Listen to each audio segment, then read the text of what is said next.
Salam kerahiman. Hari ini 30 Desember. Kita akan baca dari 1585. Kita mulai ya. Dalam nama Bapa dan Putra dan Roh Kudus. Amin. 1585. Penampakan Bunda Allah. Di tengah cahaya yang terang benderang, aku melihat Bunda Allah mengenakan gaun putih dengan ikat pinggang emas. Seluruh busananya bertaburan bintang kecil-kecil, juga dari emas. Dan pada lengannya ada lencana dari linen berhias emas. Mantulnya berwarna biru langit, tersampir ringan di atas bahunya. Kerudung transparan dengan indah menudungi kepalanya, sementara rambutnya yang terurai dihias indah oleh mahkota dari emas yang pada puncaknya terdapat salib-salib kecil. Dengan tangan kirinya ia menggendong bayi Yesus. Belum pernah aku melihat Santa Perawan Maria dalam wujud seperti ini. Kemudian ia memandang aku dengan ramah dan berkata, "Aku adalah Bunda dari Allah para imam." Sambil berkata demikian, ia menurunkan Yesus dari pelukannya ke tanah, mengangkat tangannya ke surga dan berkata, "Ya Allah, berkatilah Polandia, berkatilah para imam." Kemudian ia menyapa aku sekali lagi. "Katakanlah kepada para imam apa yang telah engkau lihat." Aku berniat memberitahukannya kepada pastor pada kesempatan pertama aku bertemu dengan dia, tetapi aku tidak dapat mengerti apa-apa dari penglihatan ini. 30 Desember. Besok 31 Desember, hari terakhir di tahun 2020. Dan kita akan sama-sama masuk ke tahun 2021. 1585. Penampakan Bunda Allah. Jadi di awal sekali Suster Faustina sudah memberikan satu konfirmasi kepada kita. Dia melihat Bunda Allah. Di tengah cahaya yang terang benderang ada Bunda Allah. Jadi kita bayangkan waktu itu Suster Faustina melihat cahaya yang begitu terang benderang dan di tengah-tengah cahaya itu ada Bunda Allah. Mengenakan gaun putih dengan ikat pinggang emas. Kalau kita ingat penampakan-penampakan yang lalu, Bunda Maria selalu dengan ikat pinggang warna biru. Hari ini yang Suster Faustina lihat ikat pinggang berwarna emas. Seluruh busana bertaburan bintang kecil-kecil juga dari emas. Pada lengannya ada lencana dihiasi dengan mahkota dari emas. Di atasnya ada salib-salib kecil. Coba kita bandingkan dengan gambaran Yesus yang Maha Rahim, ya. Yesus yang Maha Rahim juga dikatakan yang dilihat oleh Suster Faustina, jubahnya Yesus itu putih berkilau-kilauan. Berkilauan, ya. Jadi putih itu melambangkan imam, imam agung. Diterjemahkan oleh Hila, putih berkilauan menjadi seperti warna keemasan. Sehingga dalam lukisan Yesus yang Maha Rahim, Tuhan yang Maha Rahim, yang dibuat oleh Hila berdasarkan catatannya Suster Faustina, dia melukis jubahnya Yesus itu putih berkilauan. Jadi seperti warna emas ya. Juga melambangkan putih berkilauan itu melambangkan Yesus yang sudah bangkit. Melambangkan imam agung, melambangkan sesuatu yang mulia. Bunda Maria putih berkilauan dengan ikat pinggang emas melambangkan juga sesuatu yang dimuliakan. Kalau kita juga tahu ya, lihat jubah para pastor kalau merayakan perayaan Ekaristi, ada yang warnanya emas, strip atau putih, ada warna biru, ada warna ungu, ada warna merah ya, itu semua lambang, itu semua ada artinya. Kalau warna emas biasanya dipakai pada masa-masa khusus dalam perayaan-perayaan khusus. Misalnya masa Natal, masa Paskah. Juga perayaan tentang Tuhan Yesus. Misalnya ya banyak perayaan tentang Tuhan Yesus. Kecuali dalam masa sengsara, itu pakaiannya warnanya ungu. Begitu pula dalam pesta Santa Perawan Maria, juga pastornya memakai jubah warna emas. Emas itu, putih itu melambangkan sukacita, kemenangan, kekudusan, kemurnian, dan cahaya ilahi. Bisa juga dikaitkan dengan peristiwa gembira ya dalam Rosario. Maria menerima kabar gembira dari malaikat Gabriel. Maria mengunjungi Elizabeth, saudaranya. Yesus lahir di Bethlehem. Yesus dipersembahkan ke Bait Allah. Yesus diketemukan di Bait Allah. Itu peristiwa-peristiwa gembira di dalam kalau kita mendaras doa Rosario. Lanjut ya, di cerita tadi penglihatan dari Suster Faustina, tangan kirinya Bunda Maria menggendong bayi Yesus. Dikatakan oleh Bunda Maria, "Aku adalah bunda dari Allah para imam." Jadi Bunda Maria hari ini memberikan statement lebih jelas lagi bahwa aku bunda dari para imam. Sambil menurunkan Yesus, ia mengangkat tangannya, Bunda Maria mengangkat tangannya dan berkata, "Ya Allah, berkatilah Polandia, berkatilah para imam." Itu doanya Bunda Maria. Mengangkat tangannya kepada Allah dan berdoa. Berkatilah Polandia, berkatilah negara. Kita juga bisa berdoa yang sama, berkatilah negara kami. Berkatilah negara-negara lainnya. Berkatilah seluruh dunia. Khususnya dalam masa pandemi ini ya. Beberapa berita mengatakan negara-negara tertentu sudah menurun yang positif COVID-19. Ada bahkan yang sudah 1 bulan tidak ada lonjakan yang positif. Tapi beberapa hari kemudian baru kedengar lagi, ada lagi. Bahkan dalam 24 jam ada sekitar lebih dari 20 yang positif. Sementara di negara lain, di Eropa juga saya dengar ada satu negara yang melarang penerbangan ke negara tersebut. Karena katanya sudah terdapat lagi gejala klaster COVID-19 tapi dengan gejala yang lain dengan ciri-ciri atau tanda-tanda yang berbeda, yang baru ya, yang mungkin lebih ganas atau lebih membahayakan. Dikatakan oleh Bunda Maria, hari ini dia fokus untuk para imam. Dia berdoa untuk para imam. Dia juga mengatakan, memberikan konfirmasi bahwa aku adalah bunda dari para imam. Dan yang ketiga, katakanlah kepada para imam apa yang telah engkau lihat. Jadi Suster Faustina diminta oleh Bunda Maria bercerita kepada para imam apa yang engkau lihat. Jadi penampakan Bunda Maria itu diceritakan kepada para imam.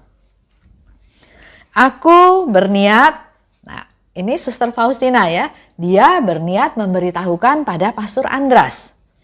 Pada kesempatan pertama bertemu dengan dia. Jadi apa yang dialami oleh Suster Faustina, dia punya niat, punya tekad untuk bercerita pada Pastor Andras pada pertemuan yang pertama.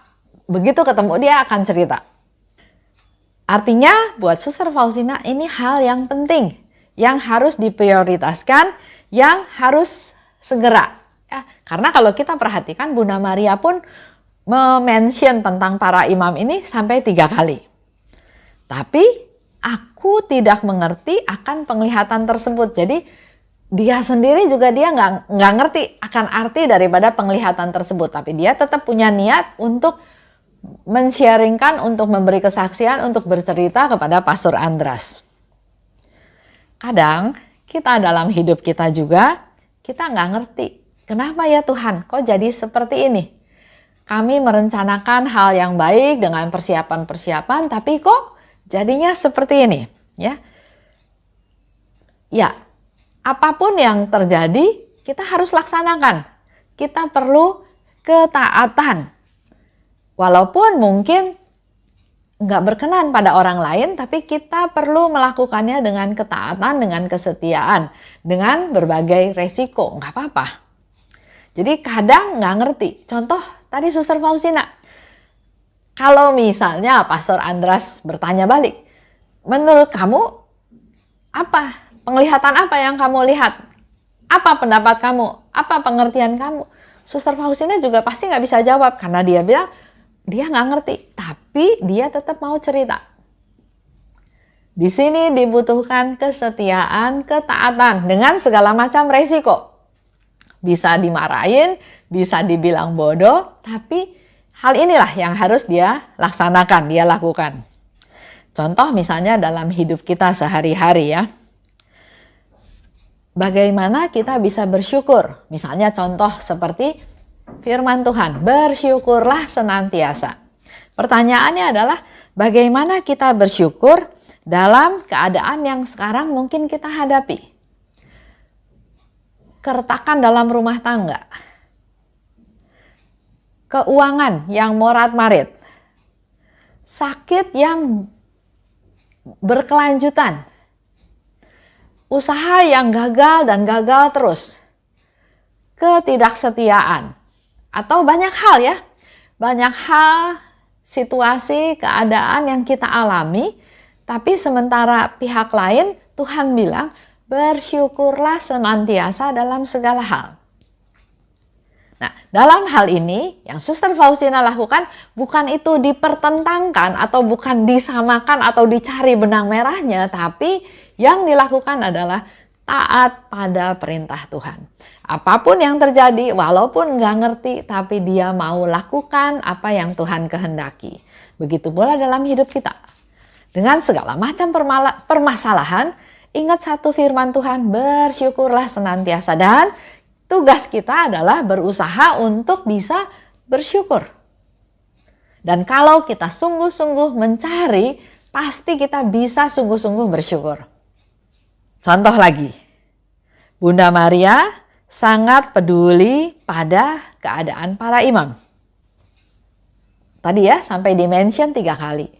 Nah sekarang buat kita, apa kepedulian kita, apa care kita, apa yang harus kita lakukan untuk juga punya kepedulian yang sama seperti Bunda Maria. Di tahun 2020 ini kalau kita dengar ya, berita-berita juga banyak sekali para imam yang meninggal. Apakah karena COVID, atau karena sakit penyakit, atau karena memang sudah usia lanjut. Tapi kalau dilihat di jumlah, begitu banyak imam yang meninggal. Bahkan yang muda pun banyak yang meninggal. Di akhir tahun 2020 ini, semua yang terjadi menjadi suatu masukan buat kita semua. Untuk kita melangkah ke tahun 2021. Kita perlu peduli. Salah satunya berdoa untuk tahun panggilan atau berdoa untuk supaya ada makin banyak jiwa-jiwa yang terpanggil untuk bekerja di ladang Tuhan. Perlu doa-doa kita semua. Jangan sepelein doa. Doa itu adalah kita berkomunikasi dengan Tuhan. Kita berdoa, kita mohon Tuhan memberikan gembala-gembalanya untuk bisa menjaga, memelihara kita semua, para dombanya. Juga kita bisa mendukung kegiatan dari periode atau masa panggilan ini. Seminari, jadi anak-anak ini kan ada seminari rendah, tinggi ya.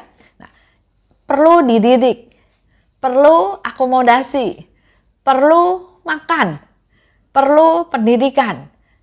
Mari kita juga ada kepedulian lebih untuk pendidikan tersebut. Jadi selain berdoa, mencari jiwa-jiwa untuk jadi gembala-gembala di kemudian hari, kita juga memberikan apa yang kita bisa beri untuk supaya kehidupan dalam seminari ini bisa berjalan makin baik.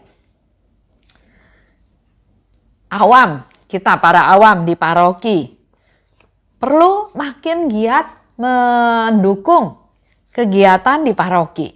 Misalnya kalau di KAJ, kita mendukung tahun refleksi.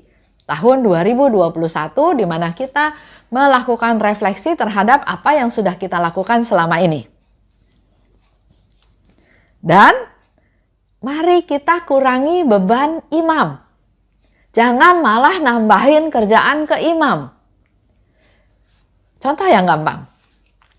Kalau kita hidup rukun, hidup saling menghargai, saling menghormati, saling mengampuni, kan nggak usah terlalu banyak problem datang ke imam. Yang saya tahu, suami istri ribut. Istrinya ngadu ke imam, suami saya gini. Suaminya ngadu ke imam, istri saya gini. Itu kan menjadi beban imam. Nah, kalau kita bisa menyangkal diri, bisa rendah hati, bisa murah hati, bisa mengampuni, bisa menerima apa adanya, dalam keluarga, kehidupan keluarga juga jadi lebih harmonis sehingga nggak banyak problem yang harus dilempar ke imam. Kurangi beban imam. Yang lain apa? Ngajak imam makan. Di satu pihak, imam menghargai ajakan umat ya, ajak makan. Ini cerita sebelum pandemi. Nanti masa pandemi lewat juga kan kemungkinan itu bisa terjadi lagi. Imam diajak makan, imam senang pasti karena umatnya memperhatikan. Tapi kalau setiap umat mengajak imam makan, akibatnya makanan yang berbagai macam bisa menyebabkan imam itu menjadi tidak sehat. Atau karena diajak makan, makannya spesial, otomatis yang berikutnya ngajak juga harus spesial. Nah, pada suatu hari diajak oleh yang sederhana, pastor itu juga mungkin nggak berani nolak karena dia sudah diajak sama yang lain mau, diajak sama yang ini masa nggak mau. Jadi dia juga melayani umat yang ingin makan bersama-sama. Akibatnya beban daripada imam itu jadi makin berat. Contoh yang lain lagi, kasih makanan seabrek-abrek. Bahkan imam di paroki saya bilang makanan itu banyak. Dan dia memang tidak mau sembarang makan ya. Yang penting itu kita harus sehat. Kita lebih penting menjaga kesehatan para imam. Ajak olahraga, ajak jalan pagi, main badminton, main pingpong atau hal-hal lainnya yang menyehatkan. Belum lagi dengan kita sering kasih beban ke imam itu godaan. Bermasalah dengan suami, dia datanglah ke imam, dia bercerita, berkeluh kesah sambil nangis. Imam merasa kasihan. Karena sering konsultasi lama-lama, pastornya juga terikat dengan keadaan yang dialami oleh ibu tersebut. Ini juga kasih beban ke imam. Mari kita kurangi beban imam tersebut. Kita ingat sekali lagi, Bunda Maria katakan, aku ini bunda para imam. Kalau kita berdoa buat imam, kita memelihara imam kita menjaga imam kita, maka pasti Bunda Maria juga senang. Karena Bunda Maria katakan, aku adalah bunda para imam. Bunda Maria juga minta kita berdoa untuk para imam. Mari dalam akhir tahun ini kita juga peduli kepada para imam. Khususnya imam-imam yang ada di paroki kita masing-masing. Mari kita tutup dengan doa. Dalam nama Bapa dan Putra dan Roh Kudus. Amin. Allah Bapa di surga, terima kasih atas segala kasih karunia-Mu yang Kau berikan kepada kami, di mana hari ini kami banyak mendapat pesan dari Bunda Maria untuk kepedulian kami terhadap para imam, para gembala yang sudah Engkau pilih, sudah Engkau didik, sudah Engkau beri rahmat secara luar biasa untuk menjadi wakil-Mu, untuk memelihara, menjaga, membimbing kami semua. Pada saat ini secara khusus kami mau berdoa untuk para imam yang sudah meninggal dunia. khususnya dalam masa pandemi ini. Apakah mereka meninggal karena sakit, karena usia lanjut, atau karena kena COVID-19. Ampunilah segala dosa-dosa mereka ya Tuhan. Kiranya Engkau mengampuni segala dosa dan kesalahannya, dan Engkau memberkati mereka, menyediakan tempat yang indah buat mereka, agar mereka segera boleh menikmati hidup kekal bersama Engkau di surga. Dan selanjutnya mereka juga dimampukan untuk berdoa buat kami-kami semua yang masih dalam perziarahan di dunia ini. Kami mau berdoa juga untuk para imam yang masih terus berkarya. Berilah mereka kesehatan ya Tuhan, khususnya yang ada di daerah-daerah terpencil, yang mereka harus berjuang dengan segala macam permasalahan yang ada. Apakah dengan sarana prasarana yang sangat minim, dengan jarak tempuh yang sangat sulit dicapai, ataupun dengan situasi suasana di daerah tersebut yang belum kondusif. Lindungi mereka Tuhan, berkati mereka agar mereka tetap sehat, tetap bertahan, dan mewartakan kabar gembira yang berasal daripadamu. Berkati juga para calon imam Tuhan yang masih sekolah di sekolah-sekolah seminari, agar mereka tekun melaksanakan apa yang harus dipelajari, supaya suatu hari nanti mereka juga bisa menjadi alat-Mu, menjadi gembala yang Engkau tempatkan dimanapun mereka berada untuk berkarya di ladang-Mu. Berkati kami juga semua Tuhan, para umat yang punya kepedulian terhadap imam, yang mungkin salah dalam penerapannya. Kami mohon ampun Tuhan, kami mohon pencerahan daripadamu, agar apa yang kami lakukan bukan karena keinginan kami, tapi lebih karena ingin melayani Engkau, ingin menyenangkan Engkau. Terima kasih Bapa. Dalam nama Yesus kami berdoa dan bersyukur. Amin. Dalam nama Bapa dan Putra dan Roh Kudus. Amin. Salam kerahiman.